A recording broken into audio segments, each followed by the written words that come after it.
What's up mga kamaks? So happy Sunday mga kamaks, no? So shout out sa mga rider na bumabiyahe kahit Sunday. So itong Sunday na to mga kamaks, lalo na sa akin bilang isang part-timer sa Maxim. So ito lang po yung Sunday ang pinakamataas na oras na biyahe natin, no? Nag-umpisa tayo 12:30. So grabe, super init mga kamaks. Ayan, naghintay pa tayo ng booking dito. Wala pa tayong booking na nakuha. Nakita tayo ng 3 digit mga kamaks. And then sana umabot tayo mamaya, no, ng mga 12 midnight siguro, para medyo malaki yung kita natin. Then ubusin natin yung mga 3 digit mga kabaks. So shout out pala sa ato mga followers dira, sa ato mga subscribers, mga bagong rider. So shout out sa inyo lahat, no. Then ingat-ingat po. And then ingat-ingat po kayo sa biyahe mga kabaks. Then lagi kong pinapalala sa inyo mga kabaks, no, kasi palagi namang may mga bagong rider na na-hire sa Maxim. So marami pa talaga mga rider na hindi pa nila alam yung mga tips kung ano ba yung mga scam na mga booking. So ayan tips ko lang sa inyo mga kamaks, sa mga bagong rider dyan.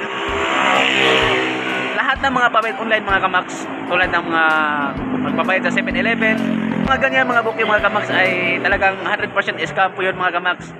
So bali yung client na yan, magpabook siya mga kamaks sa may 7-Eleven na store.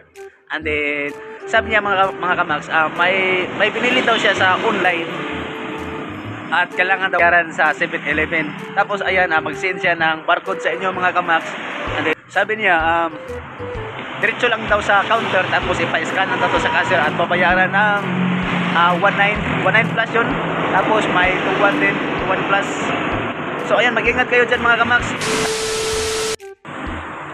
So bigla kinancel ng client ang booking na pumasok mga kamaks. Hindi ko alam, or baka mamadali din siya kasi siguro nasa malayo tayo, no. Pero pumasok man siya sa auto, siguro nasa mga 1.5 km pababa yan yung location na yan.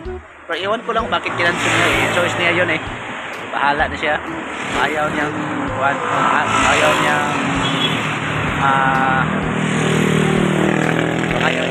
gwapon mga rider. Joke lang. So bali mga kamaks, no, hayaan natin yung mga ganyang customer na i-cancel nila yung mga booking. So sa kanila yan, decision nila yan. Ayan, maghintay na tayo ng next na order. So sayang naman yun. Nagkaroon ako ng violation, auto rejection by. Hindi ko naman ako nag-check. Inaksip ko nga yun eh. Gago talaga, minsan talaga magkulok ko yung apps. So okay lang yan, violation. So nagkaroon tayo ng violation sa ganun na sabi auto rejection daw. Hindi ko alam bakit naging auto rejection na. In-accept ko man yun, tapos mag-chat na nga ako sa customer, biglang na-cancel, biglang kinancel ng client. Tapos parang nag-visit pa sa atin ng Maxim na auto rejection daw. So okay lang yan.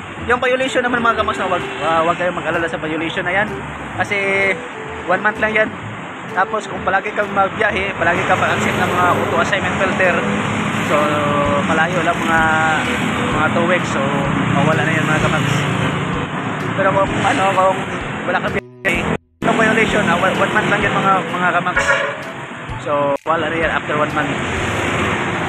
So kaya lang maghintay ng 1 month bago pero kung palagi ka naman magbiyahe, tapos magbiyahe ka ng mga rush hour,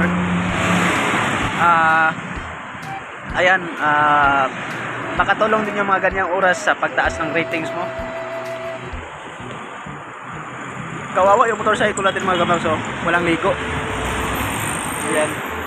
Ayun, sobrang init baka mamayang gabi bigla umulan naman to mga kamaks. Kaya parang nanuhan ako maghugas ng motorcycle ko.